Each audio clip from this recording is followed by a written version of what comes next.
오늘의 말씀 빌립보서 2장 5절에서 16절까지입니다. 너희 안에 이 마음을 품으라 곧 그리스도 예수의 마음이니 그는 근본 하나님의 본체시나 하나님과 동등됨을 취할 것으로 여기지 아니하시고 오히려 자기를 비워 종의 형체를 가지사 사람들과 같이 되셨고 사람의 모양으로 나타나사 자기를 낮추시고 죽기까지 복종하셨으니 곧 십자가에 죽으심이라.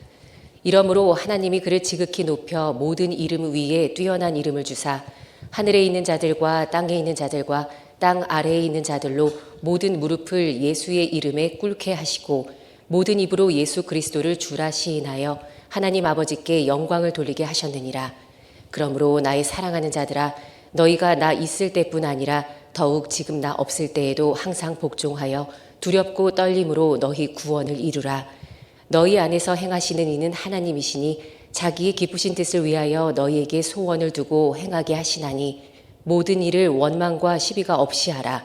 이는 너희가 흠이 없고 순전하여 어그러지고 거스르는 세대 가운데서 하나님의 흠없는 자녀로 세상에서 그들 가운데 빛들로 나타내며 생명의 말씀을 밝혀 나의 다름질이 헛되지 아니하고 수고도 헛되지 아니하므로 그리스도의 날에 내가 자랑할 것이 있게 하려 함이라. 종종 비기독교인들이 교인을 또 교회를 비난합니다. 왜 비난을 받을 만한가? 성경을 잘못 해석했기 때문입니다. 그래서 심 있는 잔치 동안에 요한복음 6장 그리고 오늘 마지막으로 빌립보서를 강의하면서 성경의 진실과 교회의 오해 이렇게 5자리에 걸쳐서 말씀을 드렸습니다. 오늘 빌립보서는 제가 하나님을 만나게 되는 본문의 말씀이었고 그 하나님을 만남으로 말미암아 나의 생각이 온전히 달라졌고 그로 인하여 내 삶에 결정적인 변화를 가져다 준 말씀입니다. 오늘 본문에 보면은 그는 근본 하나님의 본체시나 하나님과 동등됨을 취할 것으로 여기지 아니하시고 하는 이 말씀을 예수님은 하나님과 동등된데 그 동등한 위치를 취하지 아니하고 자기를 낮추었다.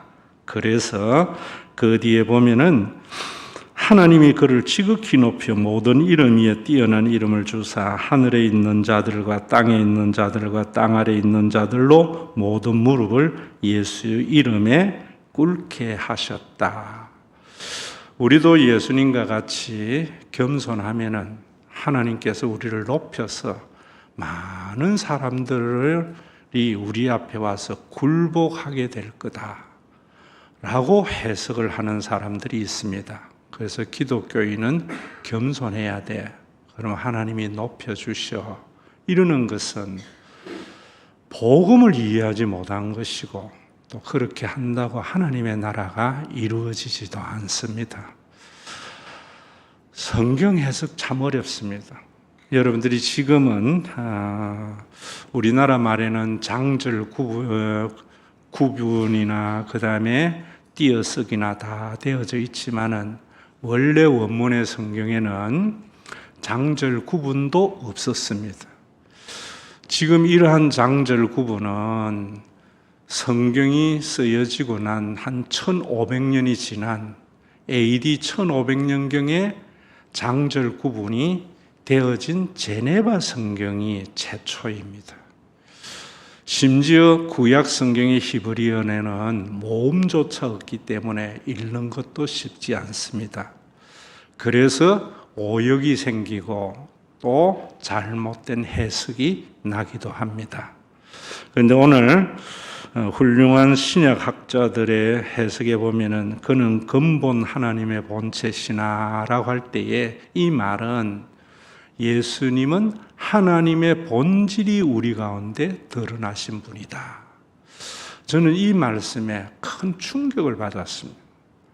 그동안에는 제가 눈 감고 환상 중에 나타나신 하나님 아니면 누군가의 간증을 통해서 들은 그 하나님 이런 줄 알았는데 그때부터 제가 어떻게 하나님을 알게 되었는가 하면은 예수님의 십자가를 통해서 계시되는 그 하나님을 받아들이면서 많은 것에서 자유함을 얻고 내 삶이 완전히 변화되었다 하는 것을 여러분들에게 감정적으로 말할 수 있습니다. 그래서 내가 여러분들에게 늘 말씀하는 것은 종교인들이 말하는 하나님이나 간증자가 말하는 하나님이나 누군가 환상과 계시를 통해서 봤다는 하나님 말고 예수님께서 십자가에 달려 돌아가심으로 계시되신 그 하나님을 만남으로 말미암아 여러분들의 삶에 구원이 나타나는 그런 신앙생활을 하세요라고 말을 하는 겁니다. 그래서 그 뒤에 보면은 하나님과 동등됨을 취할 것으로 여기지 아니하고는 하나님과 동격인데 그 동격의 자리에서 자기를 낮추었다 이런 말이 아니고 그가 하나님이신 것은 그가 하나님의 본질의 표현인 것은 취할 것으로 여기지 아니하셨기 때문이다 이런 말입니다. 이 말을 좀 더 설명하자면은 우리 인간은 유한한 존재입니다. 그래서 우리 인간의 유한한 존재의 삶의 양태는 테이크하는 겁니다. 우리가 살아서는 늘 가지려고 합니다. 지식을 가지려고 하고 돈을 가지려고 하고 건강을 가지려고 하고 명예를 가지려고 합니다. 아무리 어린아이들 돌도 돌잡이로 잡는 게 인생입니다. 그런데 십자가에 계시된 그 하나님, 창세기 1장 1절에 계시된 창조주 하나님은 영원한 존재라는 겁니다. 영원한 존재는 어떤 존재의 양태인가? 우리가 숫자 중에 제일 큰 수가 무한대지요. 그 무한대에는 무한대를 빼도 무한대고 1조를 빼도 무한대고 1을 빼도 무한대고 무한대에 1조를 더해도 무한대고 1조를 더해도 1을 더해도 무한대는 무한대입니다. 우리 하나님이 그런 분이라는 거예요. 그렇기 때문에 하나님께서는 인생과 같이 테이크하지 않고 기브하는 분이라는 겁니다. 저는 여기에서 그동안에 제가 종교인으로 가졌던 신간이 와르르 무너진 겁니다. 내가 뭔가 좀 착한 일을 해서 하나님께 영광 돌리고 내가 이렇게 잘 되어서 하나님에게 영광 돌리려고 하는 것이 얼마나 불경스러운 행동이고 말이었던가 하는 것을 알게 되었습니다. 하나님은 홀로 영광스러운 분입니다. 그 하나님의 영광의 광채를 아무런 가치가 없는 자에게 어떠한 대가도 바라지 않고 자신의 모든 것을 내어주신 그분이 하나님이시구나. 그 뒤에 보면은 여러분, 이름으로 하나님이 그를 지극히 높여 모든 이름에 뛰어난 이름을 주사 하늘에 있는 자들과 땅에 있는 자들과 땅 아래에 있는 자들로 모든 무릎을 예수 이름에 꿇게 하시고 라고 하니까 우리가 예수님같이 겸손하면은 우리 주변에 있는 많은 사람들이 우리에게 굴복해. 너를 적대하는 사람도 네가 져주고 네가 겸손하면 와서 굴복해. 성경 봐. 그런 말 아니거든요. 무릎을 꿇게 하신다는 것은 예배의 대상이 되었다. 4대 성인 중에 한 사람이 아니다. 그래서 기독교인들은 설교를 예수님이 가르침을 따라서 사는 자들이 아니라 예수님 앞에서 예배자가 되어야 된다. 하나님의 말씀을 우리가 교훈받고 따르는 자가 아니라 그 말씀에 굴복하는 자가 되어야 된다. 빌립보 교회가 그러지 아니했다. 그래서 그들에게는 자유함도 없었고 교회를 통한 평안도 없었다. 이것이 갈로 안의 내용입니다. 여러분, 제가 여러분들에게 주의 영이 함께하면 하나님의 성품이 드러납니다 라고 할 때 그 하나님의 성품, 무한한 영원한 존재의 성품이 성령을 받은 자 안에 나타나는 것이다.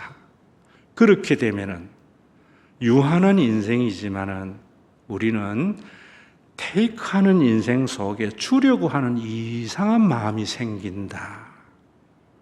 복음을 듣지 못하였기 때문에 기독교인들이 더 많이 가지려고 하고 높아지는 거다.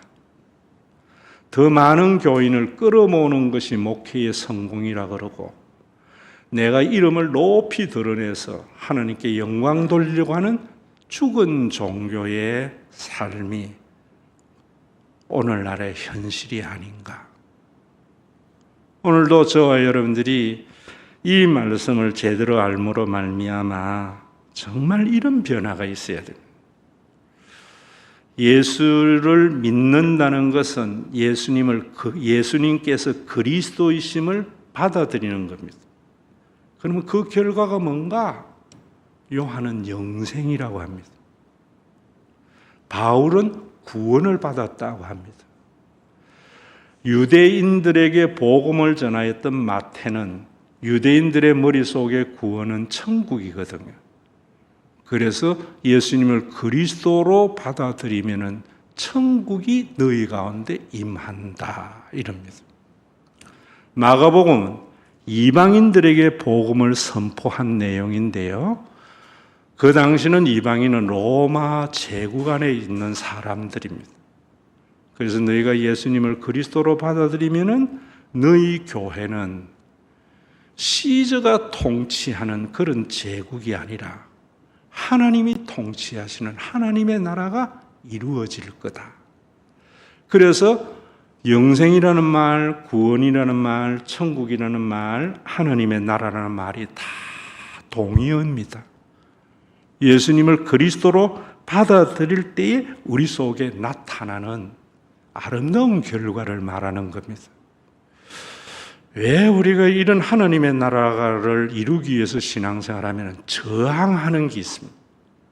그 저항이 사탄이라는 겁니다. 그런데 이 사탄에 대해서도 많은 기독교인들은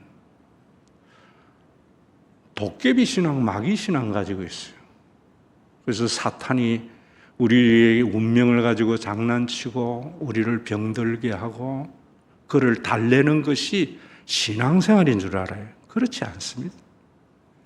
그러다 보니까 목사님의 설교나 스님의 설법이나 무당의 이야기가 별반 차이가 없는 죽은 종교의 설교가 되어져 버린다고요.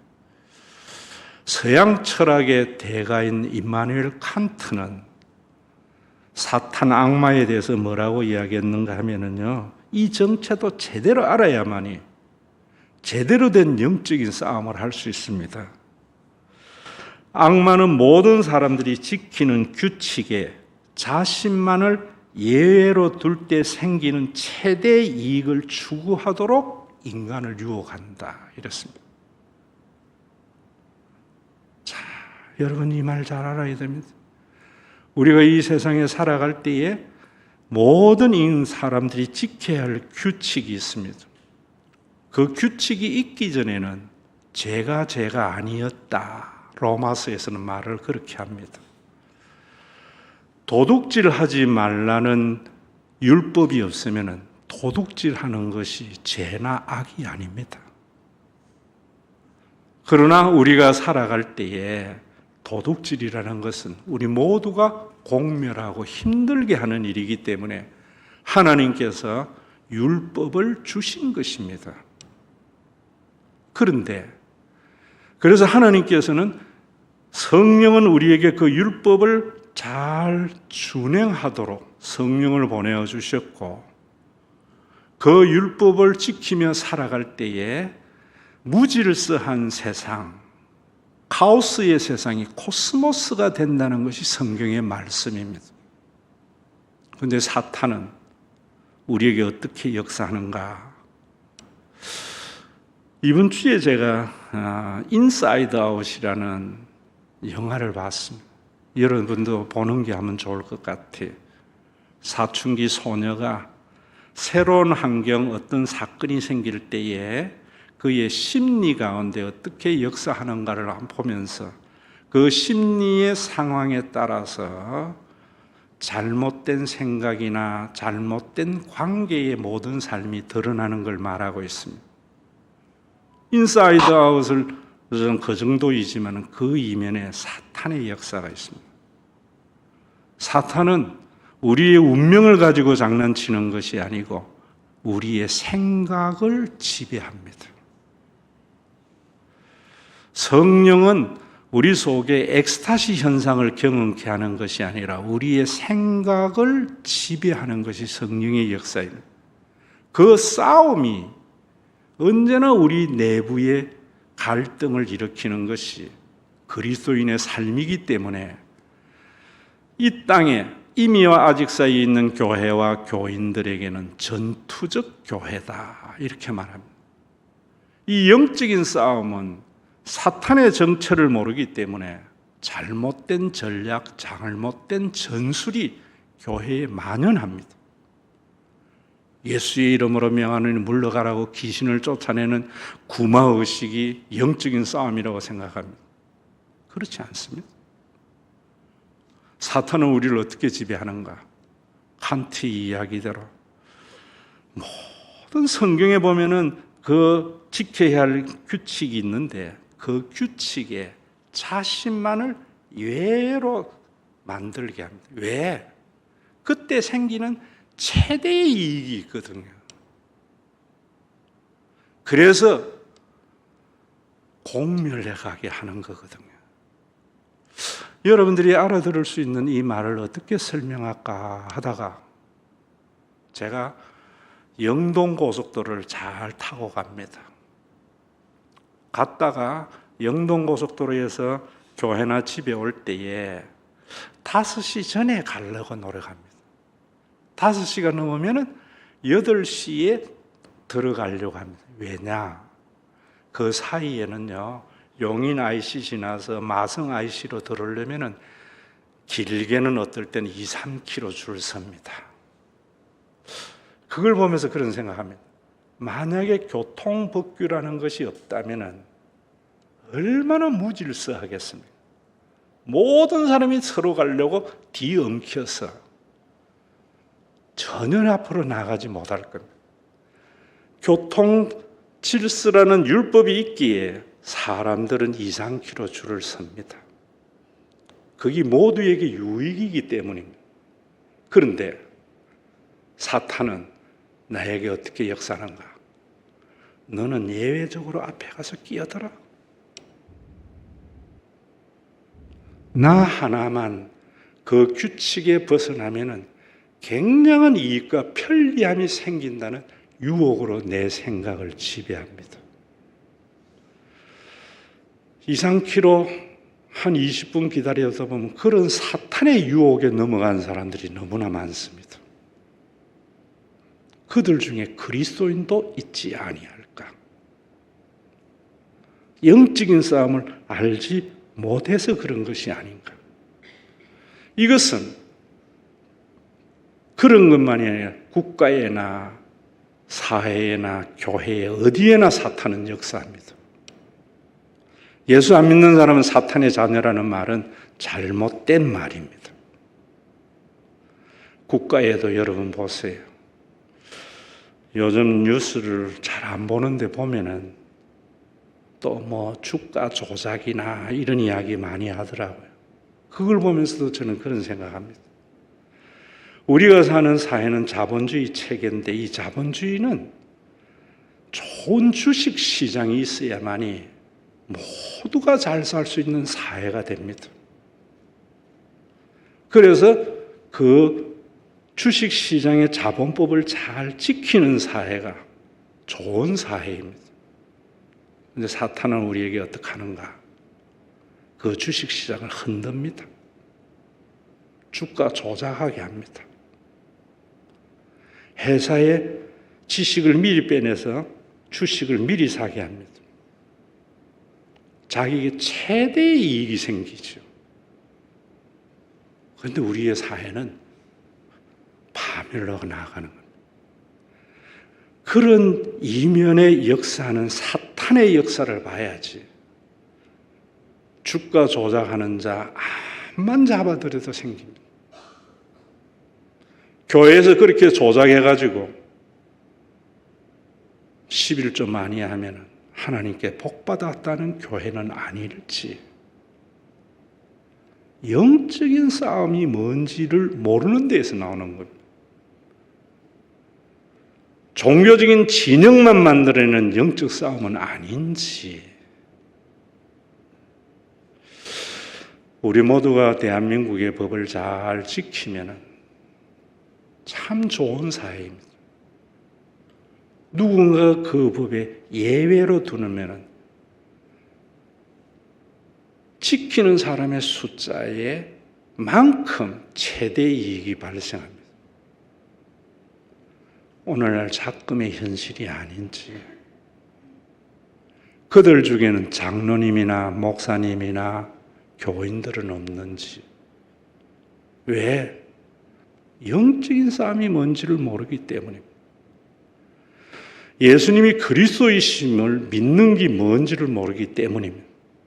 그 결과 얻는 영생이 뭔지를 모르기 때문입니다. 왜? 성경을 잘못 해석했기 때문입니다. 열심히 믿는 것보다 바르게 믿는 게 얼마나 중요한지 몰라요. 여러분, 우리 교회도 마찬가지입니다.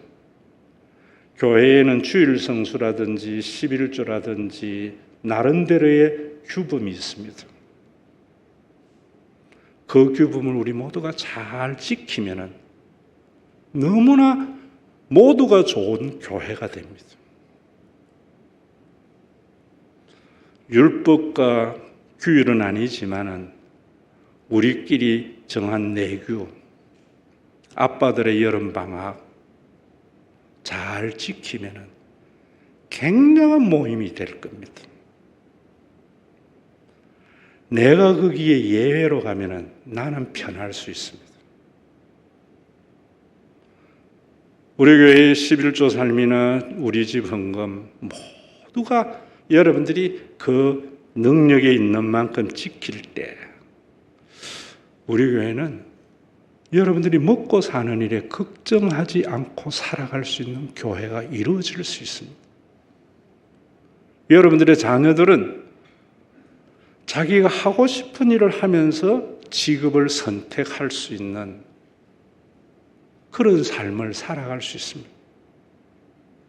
그런데 그런 규율에 예외로 두는 사람이 많아지면은 본인에게는 이익이지만은 공동체가 세워지지 않습니다. 하나님의 나라가 이루어지지 않습니다. 사탄은 주일 성수 하지 마라, 11조 하지 마라 이런 거 아닙니다, 여러분.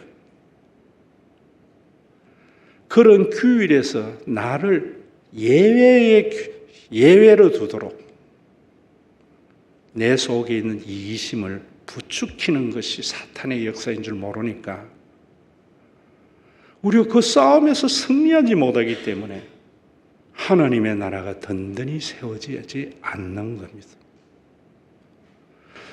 이럴 때에도 우리가 율법과 규칙을 중요하는 원리주의가 돼서는 안 됩니다. 그것이 어떤 것인가? 여러분, 복음으로 인문학이나 이런 걸 제가 봐야 된다 하잖아요.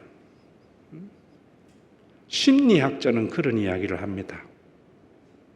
뭐라고 이야기하는가 하면은 인간에게 공감이 길러지는 게 아니다. 시간이 지나면 인간의 공감력이 길러지는 것이 아니라 쇠퇴한다. 현실이죠. 여러분들이 살아가면서 젊은 날에는 친구들과 공감력이 많습니다. 시간이 지나면은 친구들이 하나 둘 떨어지는 것은 그들과 공감하는 것이 길러지는 것이 아니라 쇠퇴하기 때문입니다. 그게 심리학이 말하는 겁니다. 그런데 심리학이 모르는 복음이 있습니다. 복음은 그렇게 말하는 게 아닙니다. 복음은 뭐라고 하는가? 공감은 길러지거나 세태하는 것이 아니라 관계에서 나오는 거다. 그게 예수님이 성령을 보내어 주신 겁니다. 이러한 성령의 영적 싸움에서 승리해야 됩니다. 여러분들에게 제가 말씀드렸지만은 4명이 골프 치러 택시 타고 가다가 심정지당한 택시 기사를 내버려 두고 비행기 시간 늦는다고 갔습니다. 비정한 사회란, 비정한 사회라는 말은 공감력이 전혀 없는 사회라는 말입니다. 그런데 자세히 보니까 우리 아버지라 안 가게 되겠죠. 그게 성령 충만입니다. 교회 이런 성령 충만에 대한 영적인 싸움을 이상한 엑스타시 현상이나 은사 중심의 싸움을 하니까 이런 공감력이 없는 삭막한 사막과 같은 종교 기관이 되어져 버린 오늘날의 현실이 아닌가. 여러분, 어릴 때의 아이들은 먹을 게 있고 장난감이 있으면 아버지가 돌아가신 장례식장에서 뛰어놉니다. 그런데 점점 커가면은 아무리 좋은 것이 있어도 슬퍼합니다. 왜? 관계에 대한 인식이 생긴 거거든요. 우리가 예수를 십자가에 계시된 그 하나님을 우리가 받아들이고 믿어야 하는 것은 거기에서 관계가 시작되기 때문입니다. 그래서 성령은 우리로 하여금 그리스도의 영이고 보혜사라, 또 다른 보혜사라고 하는 이유가 그곳에 있습니다. 어린아이와 같이 아무것도 없을 때 교회에는요, 자기 혼자 즐거우면 다 즐겁다고 생각합니다. 예수님의 십자가를 통해 계시되는 그 하나님의 은혜, 그것이 성령으로 우리에게 부어지면은 이상한 공감력이 생깁니다. 오늘 이런 영적인 싸움이 우리 모두에게 있는 거룩한 주일이 되어야 됩니다. 성찬식을 왜 하는가? 맥주 감사주의를 왜 우리가 지켜야 되는가? 성찬식은 그 그리스도의 내포됨으로 말미암아 우리에게 망각된 관계를 회복함으로 말미암아 공감력을 회복하는 예전입니다. 성찬식, 맥주 감사절은 감사한 건 거두는 것이 아니고 너희 가운데 가부와 고아와 길손들에게도 함께 잔치를 나누는 공감력입니다. 이런 너무나 멋지고 거룩한 하나님의 나라를 이루는 이 예전이 얼마나 형식의 흐름으로 말미암아 사막과 같은 교회가 된 현실이 아닌지, 오늘 저와 여러분들은 정말 빌립보서의 말씀 제대로 이해하고 복음을 제대로 이해해서 주의 영이 있는 사람은 타인의 아픔에 아파할 줄 알아야 됩니다.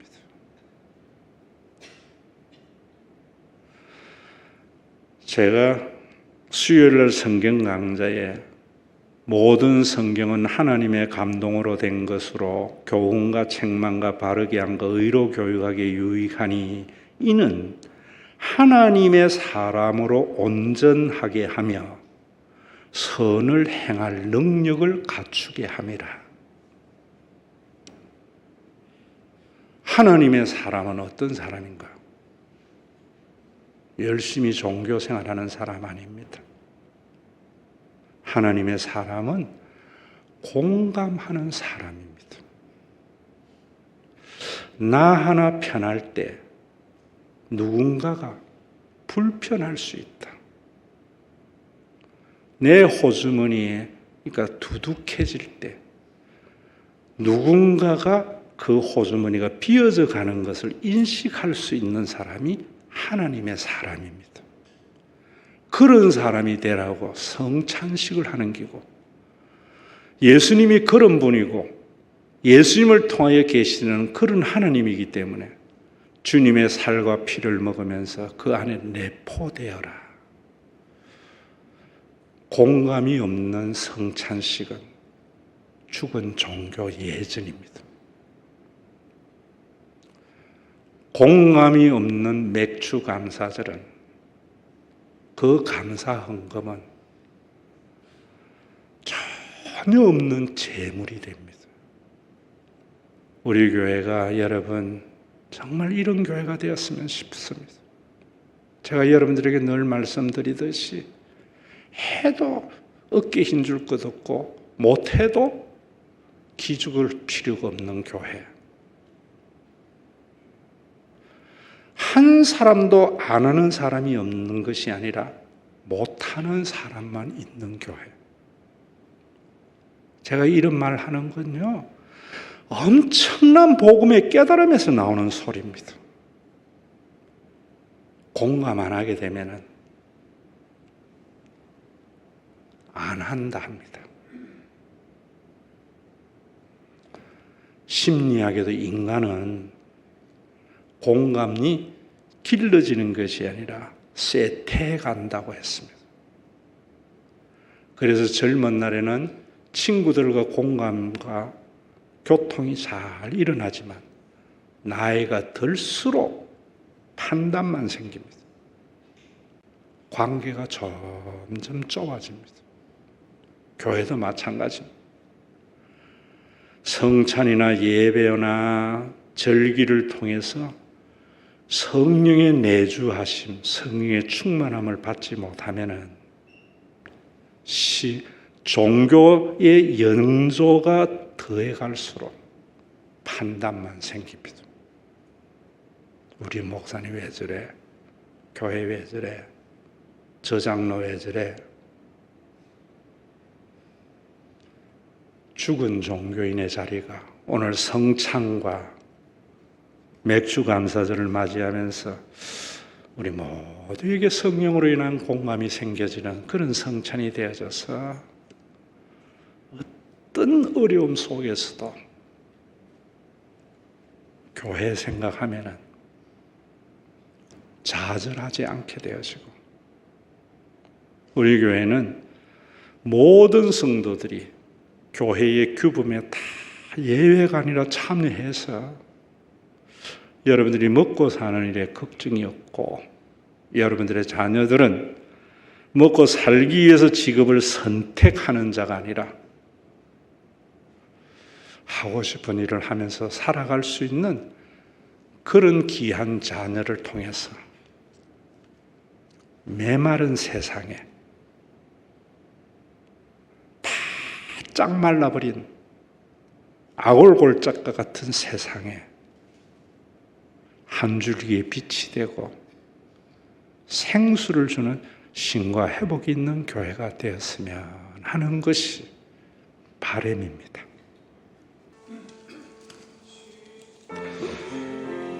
저가로 가까이 나를 이끄시고 거기 흘린 보혈로 정케하옵소서. 십자가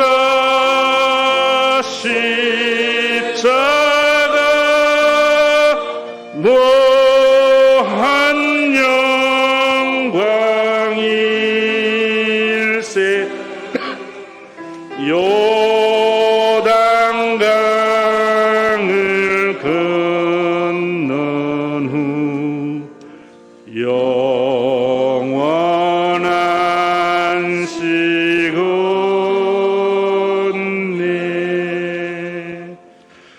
우리 주 예수 그리스도의 은혜와 아버지 하나님의 사랑하심과 성령님의 감동하심이 예수를 그리스도로 받아들임으로 그 심령 가운데 거주하는 성령님께서 모든 타인에 대한 공감력을 주심을 믿음으로 받아들여서 형제의 아픔을 아파하고 형제의 영광을 즐거워하는 믿음의 권속들과 이들이 모여 있으므로 아골골짜기와 같고 사막과 같은 황량한 세상 속에 생수가 넘치는 가데스바네아 오아시스와 같은 쉼과 회복 있는 교회 위에 온전한 하나님의 나라가 이루어지는 우리가 먹고 마시는 것을 벗어버리는 주님이 다시 오시는 그날,